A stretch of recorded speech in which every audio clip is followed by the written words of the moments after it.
네. 네. 오늘 고성호 칼럼은 예고해드린 대로 우리 자유파의 일대 문화 대개조의 첫 번째 문제 제기를 좀 제가 하려고 합니다. 문화가 중요하다는 것은 뭐 제가 더 이상 설명드리지 않아도 알 겁니다. 문화가 중요합니다.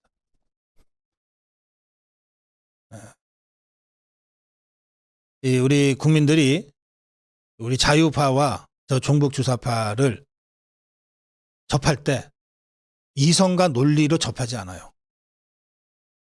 다가오는 이미지로 먼저 느끼게 돼요. 이를테면 이런 겁니다.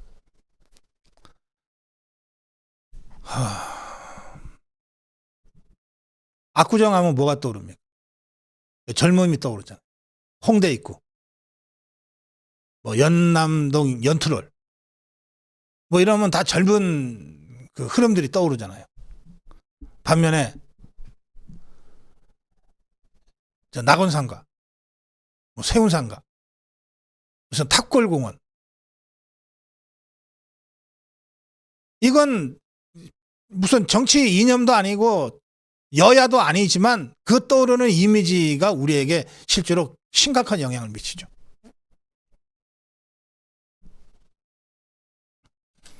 그런 의미에서 지금 우리는 문화전쟁 중입니다. 그런데 이 문화전쟁은 이미지와 스토리이기 때문에 사실이 아니라 이 가짜뉴스와는 또 좀 다른데 허구가 힘을 발휘하는 공간이에요. 허구. 이게 역사가 아니라, 그러니까 난픽션이 아니라 픽션이 힘을 발휘하는 영역이 이 문화 영역이라는 거예요. 이 픽션을 우리가 가짜뉴스다, 괴담이다 이렇게 접근할 수가 없잖아요. 그래서 우리가 어려운 겁니다. 저 공산당 종북주사파들은 150년 동안 이 지구상의 인류의 주류 세력이었던 자유민주주의 세력을 전복하기 위해서 바로 이 픽션 영역에 있어서의 온갖 여론전과 선전과 선동을 수십 년간 해왔어요. 그래서 이 픽션 영역에서, 문화 영역에 있어서의 이 스토리텔링과 픽션을 만들어 나가는데 우리 자유우파보다 훨씬 더 경험이 많습니다. 그래서 이 영역, 이 문화 영역에서 우리가 싸움을 하려면 저들이 만들어내는 이 픽션에서의 허구적 영역에서의 이미지와 끊임없이 싸움을 해 나가야 되는 거예요. 예를 들어 보세요. 저 종북주사파들이 퍼뜨리고 있는, 아마 오늘도 어제 무슨 뭐 영화가 개봉이 되고 막 그러는데 보면 우리 보수 자유파 그러면 독재자, 장기 집권, 폭력 막 이런 거를 연상시키는 수많은 영화들과 드라마들이 만들어지고 있어요.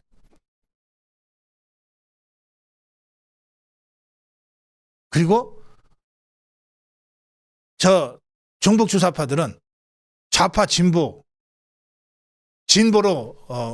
포장이 돼가지고 공정, 민주주의, 뭐 인권 이런 걸로 포장이 돼가지고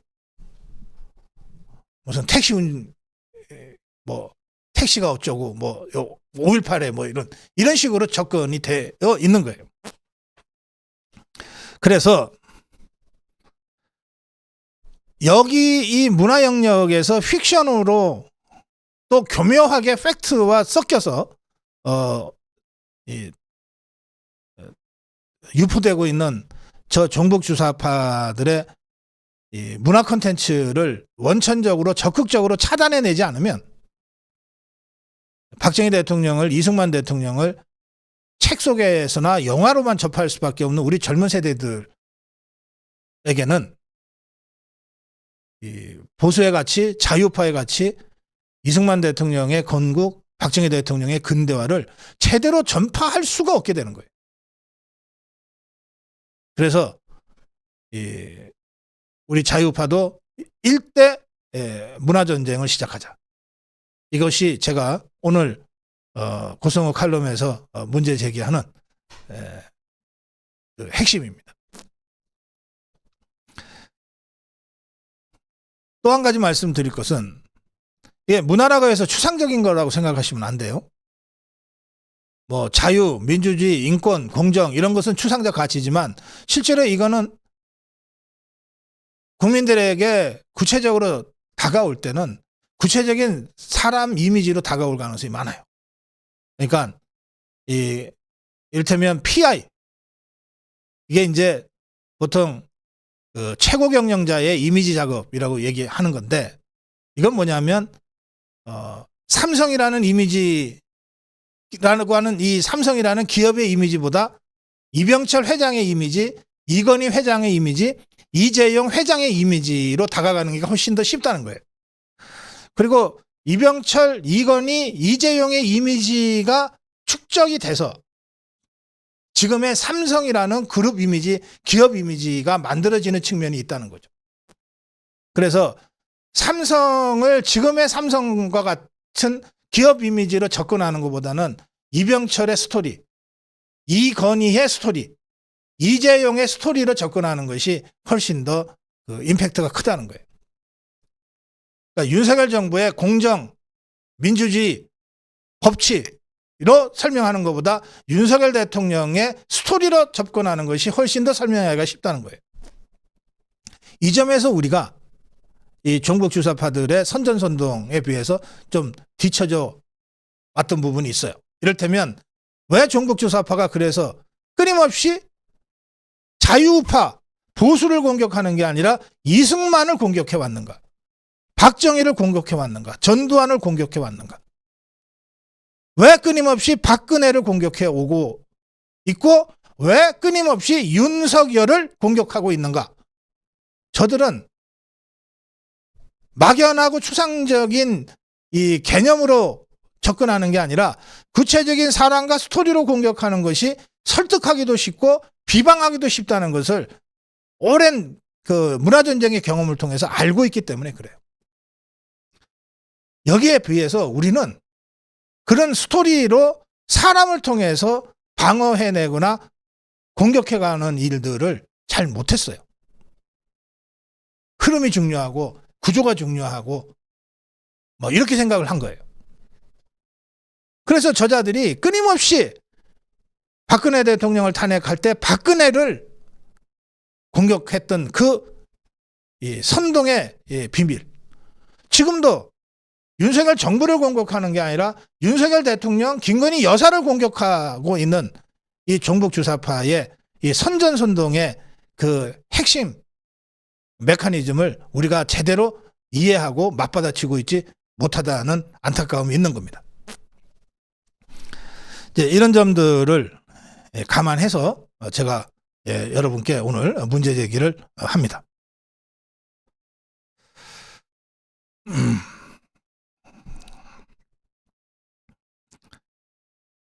사실 팩트를 놓고 보면 이승만 대통령 장기 집권했다 그러지만 1948년부터 60년까지니까 12년 했어요. 박정희 대통령 그러면 다 장기 집권으로 좌파들이 프레임 걸고 있는데 1961년부터 시작해서 79년까지 대통령 하면 63년부터지만 61년부터 집권했다 치고 18년이에요. 이걸 장기 집권이라고 그러고 있어요. 그런데 스탈린은 32년 집권했습니다. 호치민은 25년 집권했고 마오쩌둥은 28년 집권했어요. 김일성이는 47년을 집권했어요. 김정일이가 18년 집권했고 카스트로가 47년을 집권했어요. 초세스쿠가 25년을 집권했어요. 장기 집권으로 따지면 저 공산당 저 공산주의자들에 비해서 우리 자유파는 정말 잽이가 안 돼요. 그런데 이승만, 박정희 그러면 장기 집권이라는 이미지가 먼저 확 오는 거예요. 반면에 종북 주사파 그러면 47년이나 집권한 김일성이를 얘기하는 사람이 없단 말이에요. 28년이나 집권한 마오쩌둥을 얘기하는 사람이 없단 말이에요. 피델 카스트로 47년이나 집권했는데 저 공산당들이야말로 진짜 장기 집권 독재자들이다라고 반박하는 사람들이 없단 말이에요. 이제 이런 전쟁을 우리도 본격적으로 해야 된다는 게 제 생각이에요.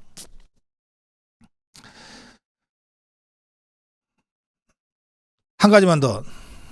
이게 사람이 중요하다고 제가 말씀드렸는데, 자, 송영길이나 이재명이를 한번 생각해 보세요. 지금 현존하는 정치인들 중에 송영길이와 이재명을 한번 생각해 보세요. 저는 송영길이나 이재명의 이름을 듣거나 그자들의 얼굴이 잠깐이라도 뉴스에 어른거리는 걸 보는 순간 어떤 느낌을 제가 받느냐 하면 낡았다, 고리타분하다, 지저분하다, 꽉 막혔다, 천박하다, 욕심사납다, 부도덕하다, 무능하다, 냄새난다, 진짜 라떼다. 제가 이렇게 느껴요.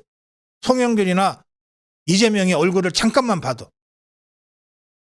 반면에 우리 자유파의 쌍두마차로 지금 급부상하고 있는 원희룡, 한동훈, 두 사람의 얼굴을 보거나 이름을 잠깐 들으면 떠오르는 이미지. 그러니까 저는 그렇게 느낍니다. 젊다, 신박하다, 깔끔하다, 잘 통한다, 품이 있다, 담백하다, 정직하다, 유능하다, 멋있다, 매력있다. 적어도 저는 그렇게 느낀단 말이에요. 그러면 제가 느끼는 이 느낌을 우리 국민들이 또 감성과 감각을 중시하는 MZ세대 청년들이 느끼게 만들면 우리가 무조건 이기잖아요. 이게 어렵습니까? 이게 어려워요? 간단합니다. 그리고 제가 지금 쭉 느끼는 이 느낌을 여러분들도 대체로 공감하면서 느끼실 거예요. 송영길이나 이재명이를 잠깐만 떠올려 보세요. 낡고 고리타분하고 지저분하고 꽉 막히고 천박하고 욕심사납고 부도덕하고 무능하고 냄새나고 라떼 같잖아요. 그걸 다른 사람들도 느끼게 만들면 된단 말이에요. 그 느낌을 MZ세대들도 느끼게 만들면 된단 말이에요. 이걸 느끼게 만들기 위해서 그자들의 그 스토리들을 알려주면 돼요. 이런 식의 문화전쟁을 이제 우리도 적극적으로 해나가야 될 때가 됐다는 겁니다.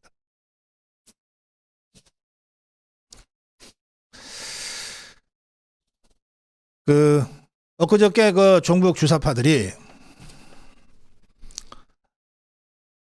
동물농장을 패러디 해가지고 뭐 이 여성을 아주 모욕하는 이 발언을 했는데, 이것들 진짜 이 머리들이 안 좋아가지고 이 동물농장이라고 하는 게 어떤 풍자소설인지도 전혀 모르고 그냥 아주 표피적으로만 인용을 했어요. 이건 1945년에 발표된 조지 오웰의 풍자소설인데 이거는 직접적으로 스탈린을 겨냥한 겁니다.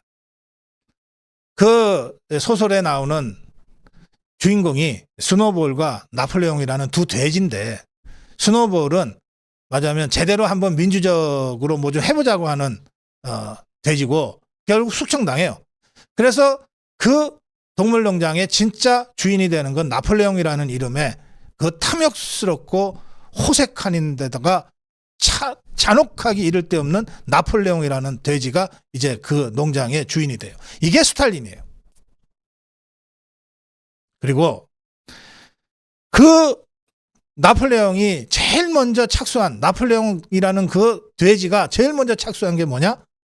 앞으로 자기 뒤를 이을 새끼 돼지들을 키우는 거예요. 새끼 돼지들. 다른 돼지들과 달리. 더 좋은 음식 주고 더 깨끗한 데서 살게 하고, 니들은 특별한 존재들이야 라고 키우는 거예요. 김일성이 김정일이 김정은이가 생각 안 납니까? 딱 똑같이 닮았다네요. 김일성이가 이 나폴레옹 돼지고, 거기에 양육되어서 노멘클라토라로 기득권 귀족층으로, 신귀족층으로 양육되었던 이 김정일이 대지를 거쳐서 김정은이 대지로 연결되는 이 동물농장의 그 계보가 연상이 안 됩니까? 이게 원래 조지 오웰이 풍자소설을 통해서 얘기하고 싶었던 거예요. 그러니까 당연히 소련에서는 금서가 되죠. 공산주의 국가에서는 금서가 되는 책이에요. 이것들이 인용을 하면서 지것들 그렇게 숭배하는 김정은이를 욕하는 줄도 모르고 지그들끼리 웃고 난리를 핀 거예요. 원래 이렇기 때문에 이 공산당 지도자들은 이렇게 노멘클라투라로 키워지기 때문에 독자적인 이 권력 기반이라는 게 있을 수가 없어요. 독자적인 권력 기반이 있을 수 없어요. 그러니까 독재자가 죽으면 그 다음에 후계자로 키워는 줬는데 후계 권력을 유지할 힘이 없는 거예요. 그래서 이것들이 정말 해서는 안 될 짓을 합니다. 지 아버지의 몸을 갈라서 내장을 전부 적출하고 이걸 살 가죽만 남겨서 미라로 만들어가지고 이걸 통치 수단으로 이용하게 되는 거예요. 이 잔인한 짓을 지금 하고 있어요.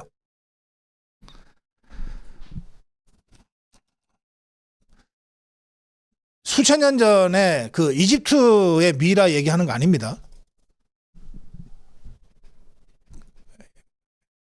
금색이 들어와서 최초의 미라가 된 불쌍한 자가 누구냐면 레닌입니다. 레닌은 죽을 때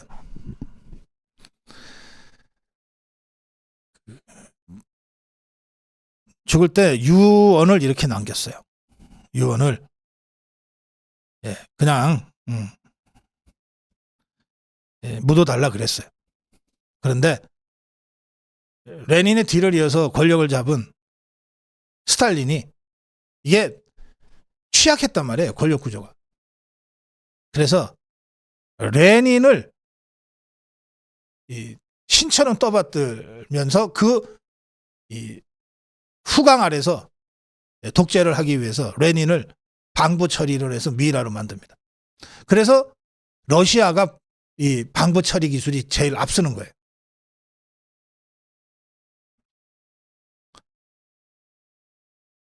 이 레닌을 시작해서 레닌으로 시작이 돼서 지금도 미라로 남겨져서 그 후계자들의 권력 유지의 수단으로 이 전락한 이 정말 불쌍한 이 인간들이 누구냐? 레닌이 그렇고 스탈린이 그래요. 스탈린은 자신의 권력을 위해서 레닌을 미라로 만들고 지도 죽은 다음에 미라가 됐어요. 마오쩌둥도 죽고 난 다음에 나를 화장해서 그냥 뼈를 뿌려라 그랬는데 아이 당신도 공산당 유지를 위해서 희생해야지. 그래서 미라가 돼버렸어요. 그 지금 천안문 광장에 모택동이 이 가죽만 남은 채 미라로 전시되고 있습니다.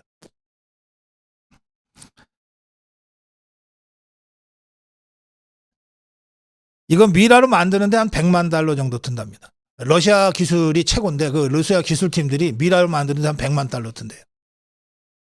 그리고 유지 보수하는데 1년에 한 80만 달러 정도 든답니다. 이런 짓들을 하고 있어요.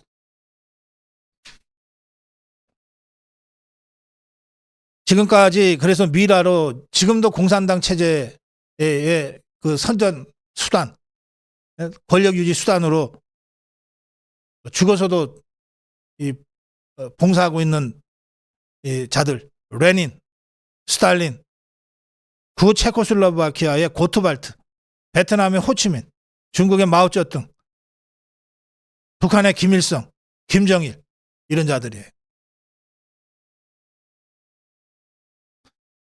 그 미라를 많은 사람들이 보고 왔을 겁니다. 뭐 천안문 광장에 가면 쭉 줄 서갖고 1시간 정도 줄 서서 들어가서 멀리서 모택동이 한번 보고 나오는 거고 호치민도 그런 식으로 해서 뭐 한 시간, 2시간 줄 서갖고 보고 나오는데, 저는 뭐 욕지기가 나서 토할 것 같아서 제가 간 적이 없어요. 그런데, 갔다 온 분들이 하나같이 하시는 말씀이 그 분위기가 진짜 묘하다는 거예요. 이게 뭐 방부제로 덕지덕지 해가지고 냄새 안 나게 처리를 했는데 그 냄새가 그렇게 역겹고 그 분위기가 정말 이게 연옥이 있다면 아마 이런 걸 거다 싶은 그런 분위기를 느끼면서 몸소리를 치면서 나왔다. 다들 그럽니다. 그 중에서도 부자가 미이라가 된 거는 북한이 최초입니다. 아버지 아들이 다 미이라가 돼서 그 손자인 김정은이의 이 인류 사상 가장 가혹한 이 독재 정권을 뒷받침해주고 있어요. 뿐만 아니라 저 북한은 김일성이 때부터 영생을 꿈꿔가지고 진시황 이후 처음으로 김일성을 위한 김일성이 영구히 살 수 있도록 하기 위한 연구소를 수천 명의 연구원을 동원했다가 운영을 했어요. 만수무강연구소. 이런 게 공산주의고 이런 게 종북 주사파들이에요. 이걸 우리 청년들이 학생들이 과연 알까요? 알고서도 이재명 할까요? 알고서도 리짜이밍 할까요? 알고서도 김정은이 스마트한 사람이라고 할까요? 문화전쟁은 품위 있고 고상한 게 아닙니다. 가장 적나라한 거예요. 가장 적나라한 거라고. 인간의 저 밑에 치부까지 드러내야만이 문화전쟁이 가능한 거예요. 이 전쟁을 우리 자유파가 이제 본격적으로 시작해야 됩니다.